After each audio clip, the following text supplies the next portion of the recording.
David hosts NAGLREP Success, a podcast series featuring the talents of LGB real estate agents and allies. Here to join us is a NAGLREP member, PFLAG Pacific Northwest Regional Director, and Washington State Council Vice President.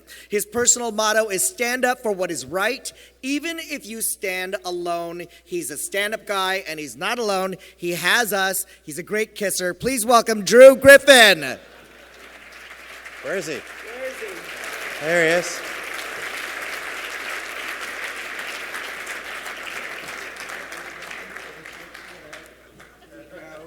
You go here, I'm switching. All right. You okay? Yeah. You good? All right. There he is. All right. Thank you so much. Where's John Payton? That one you haven't seen at a conference before, have you? All right, you ready? Let's do this. All right. Tell me about Morty.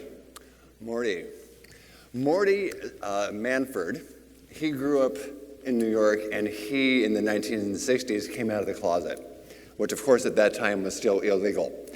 In 1972, he was beat up at a protest by the head of the New York City Firemen's Union. Now, to say that his mom was a little upset would be an understatement, and she did something that was really bold at that time, and she wrote a letter to the New York Post titled something to the effect of, "My son is gay and I love him." Now, this was revolutionary at that particular time because a letter like that had never been published before. So the success of that letter was amazing, and Morty said to his mom, "You know, Mom, why don't you join me in this year's Gay and Lesbian Pride Parade?" And she said, "I'll do that under one condition, and that is I have to carry a sign." And the sign was a call to action that said, "Parents unite in support of our gay children." The success of that was overwhelming, and that turned into another thing, which turned into another thing. So collectively, with Morty and Jean, they started hosting what became the first Parents and Allies support organization, then called Parents of Gays, today called PFLAG. How did you get involved in it?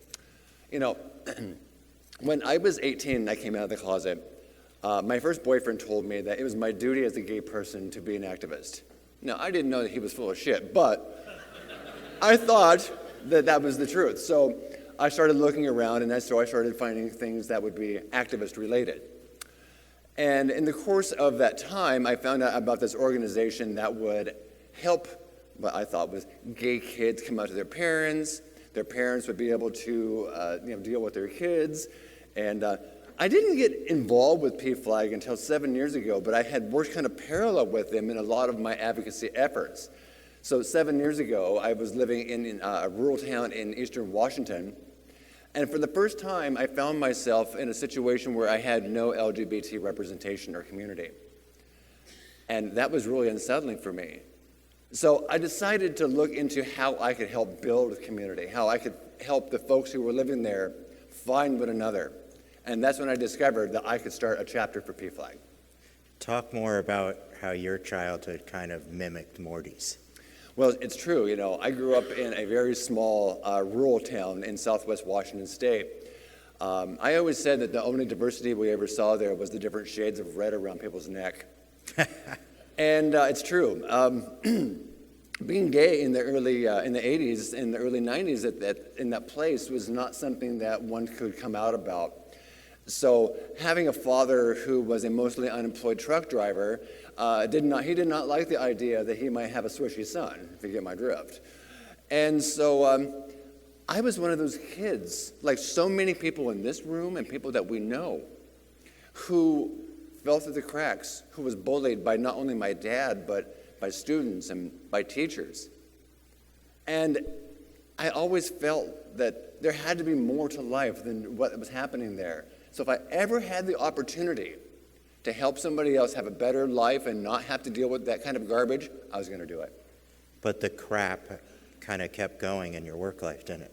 It really did. I still deal with that crap to this very day, like so many of us do, but I just have learned how to deal with it a little bit better and much more fabulously. What's your reaction to next week when the Supreme Court hears these cases and you were fired for being gay? Yes, I was once upon a time fired for being gay. I had a new district manager come to my office and work out of there for a week. And on the first day that she was working there, she asked me to my face if I was gay. Now, I'd been out for years, and it really wasn't a big secret, but the fact that she would ask me in front of all of the employees there during the work hours, I felt that was inappropriate, and so I told her so. Now, she continued to ask in a bunch of different ways, and over lunch, she asked me if I had any more gay employees, because I did. I had another gay employee, male employee there, and she asked me if he was gay, and I refused to tell her, because it was none of her business and it had nothing to do with work. Unfortunately, I found myself looking for work at the end of the week that would not answer her questions. And that leads us up to the Supreme Court decision that we're going to be having here very shortly, and that is no one, no matter who they are, no matter who they love, how they identify, should have their livelihood, their job, their home lost because somebody else does not like who we are, period.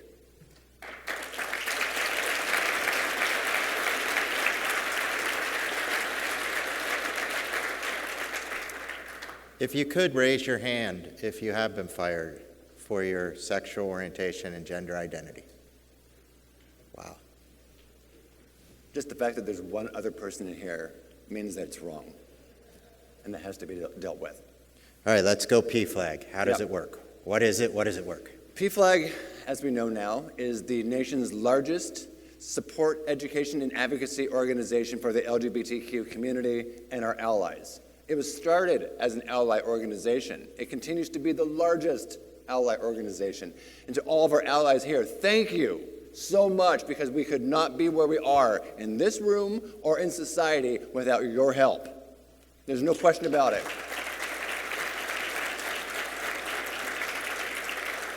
We support, we educate, and we advocate on behalf of the health and well-being of the LGBT community. From a grassroots level, 400 chapters across this country, over 200,000 members have dedicated themselves to making sure that every one of us in this room is protected, treated well, and loved, no matter who we love or how we live our lives. How does the support group system work at PFLAG? It's one of my favorite things about PFLAG is the support system. Every PFLAG city offers a support group at least once a month. In Seattle specifically, we have 3 meetings a month. We have Bellevue across the Lake Washington. They have a meeting. They have a satellite meeting in Bothell. There's Everett. So we have meetings pretty much anywhere that you're at. They are free to the community. They are confidential, and they are peer-led. It gives each and every one of us the opportunity to talk about what is going on in our lives and to be able to hear from our contemporaries so that we don't have to live in shame. We can be open about what is hurting us. We can be authentic, and we can be genuine, and that's going to lead to a better and more successful life in general, whether it's in your personal life and relationship or your business relationships. So this is community-led. When you need to go participate, be a part of it, have your questions answered about the town you live in, the other issues of coming out, transitioning, whatever it is. How deep does the support go? Support goes pretty much as deep as you need it to. You know, there have been a number of times where people that I meet at a meeting say, you know what, I'm just really uncomfortable in this environment, but I can talk with you. So I'll set up a coffee. I'll set up a phone call, a Skype, whatever it is. It's not out of the ordinary for PFLAG. We meet people where they are so that they can get to the next place in their life. It is community-led. It's all about community. It's about making sure that the least of us gets the most. It's making sure that we're all taken care of and that we're all part of something bigger than just ourselves. How does the real estate community, we have a bunch of agents Yes. here, how do they work with PFLAG? How do they utilize PFLAG to help either themselves or their clients? You know, one of the greatest things that I just saw up here says people helping people. And that's exactly what each and every one of us do in here. Whether it is helping people find that dream home, their forever home, or their first-time home, we're helping those people find their happiness. And that's what PFLAG does. We're kind of in the same business. to some degree. We have to listen to people and the challenges that they're going through, and we help find solutions to those issues.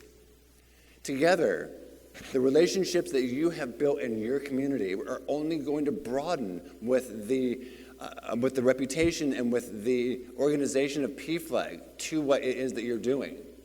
We're here to work with you together, and I am so proud that Jeff reached out to me, and thankful, I should say, that Jeff reached out to me and said, what can NAGLREP and PFLAG do together? And I tell you, we've got a bunch of stuff to do together. So thank you very much for that. It's been my pleasure to work with you.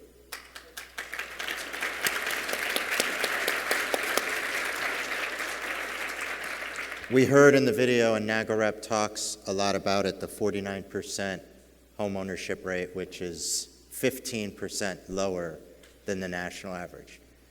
What are steps that have to happen in society for that number to come up?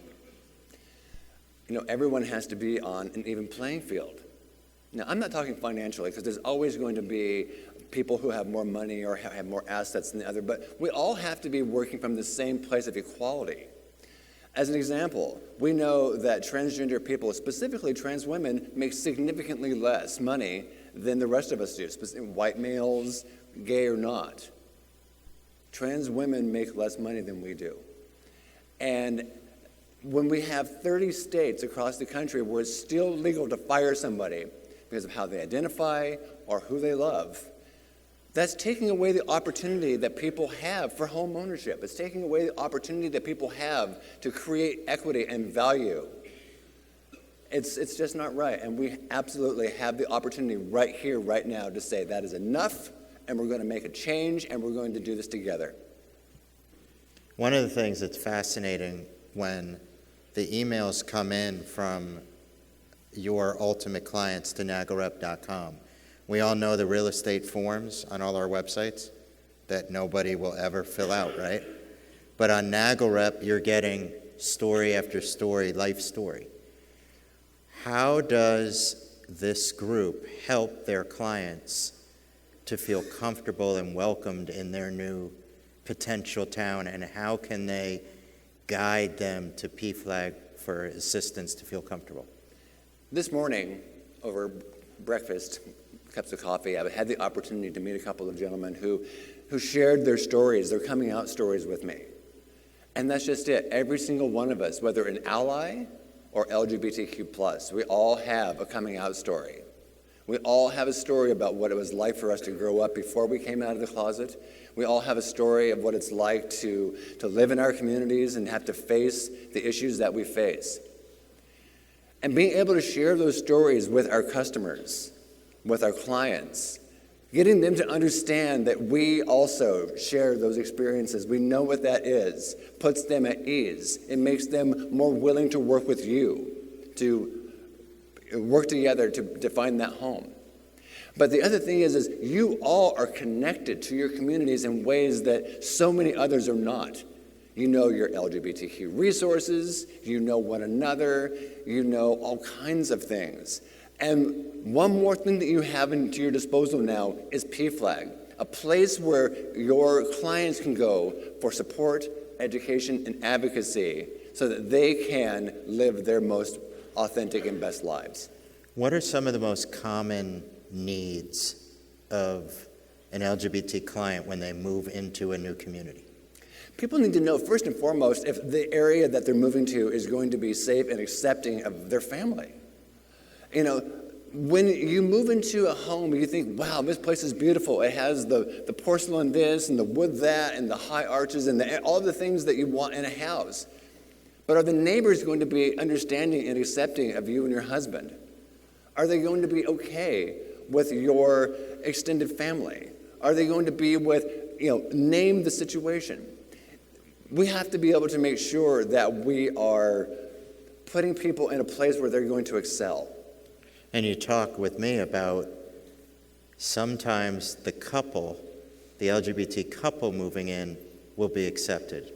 Yes. But then there's a fear of what if we have kids? Right, what if we have kids? Exactly. LGBT couples have been adopting children for a long time, but one of the things that they've had to deal with was the backlash of what are the neighbors going to think? What is the family going to think? What is the school going to think? And we have to move beyond that. And again, that's something that PFLAG is able to help us with. Being able to talk about our relationships, being able to talk about our family dynamics, being able to meet other people that you can express your most, basic needs of authenticity, and it really matters. How excited are you about I don't know what generation it is, but the younger kids today are they could care less if their friend's LGBT? Well, it sounds to me like we've been doing our jobs correctly. Everybody in this room who is out is living an authentic life, which means that kids are seeing them live a life of success. They're seeing that we can live a life of happiness and love. Those were things that we were told as youths that we were not going to be able to have in our lives, that we were going to be miserable. We all know the storyline, and I don't need to go into it anymore. The thing is now kids are going, oh, there's science behind this, so now we know where sexual orientation and gender identity comes from. They're accepting of their friends because they're just their friends, whether they're trans or if they're gay or if they're fluid. The thing is that identity is just another part of who we are, and our younger generations are the ones who have come to understand that first. So unfortunately, they're not there yet to help guide us. So why was the Equality Act so important? The Equality Act is so important because there are still 30 states that you can be fired for being gay. You can you can not get a home loan. Your credit will be a problem. In public accommodation is a challenge. We live in a country where we have a patchwork of laws of equality that don't match. So as an example, I live in Washington. So I live in a state that has great laws that are protective of the LGBTQ community. But our neighbor to the east, Idaho, does not have any of those protections. They won't even put sexual orientation or gender identity into their non-discrimination policy. So that means that if I lived in Spokane and I worked across the border over in Moscow, that I would go from being a citizen to a second-class citizen. And that if I came out of the closet at work in Idaho, there is potential that I could lose my job. We can't have that, folks. We can't have that. We deserve better. People should not lose their livelihood because of who they love or who they are. The Equality Act is for us. The Equality Act puts our names, sexual orientation, gender identity, and expression into the 1964 Civil Rights Act so that we can be protected like anybody else. This is incredibly important, and we must all do our part to make sure that it is passed. And you believe that this room is filled with community leaders? We're all community leaders. Every single person in this room is here because they want to not only develop their business, but they also want to be leaders in their communities.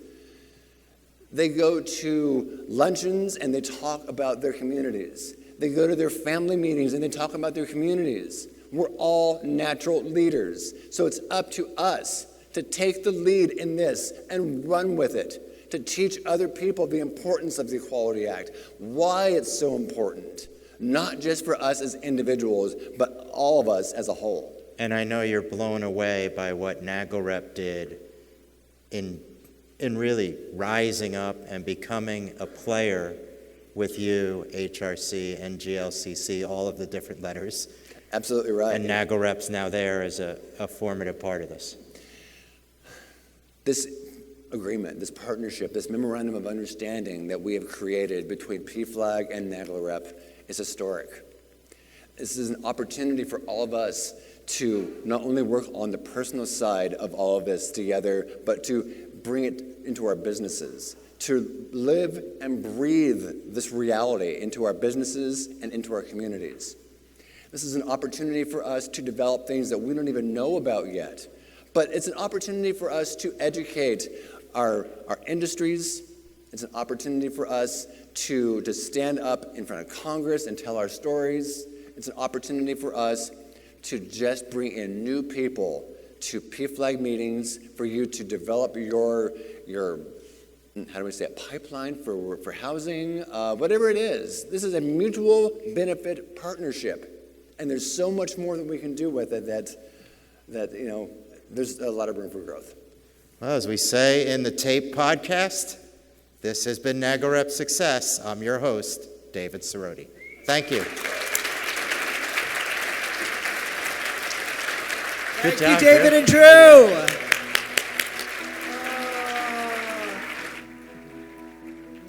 All right, everybody stand. Let's all stretch for a second. We need a stretch. Everybody up, up, up, up.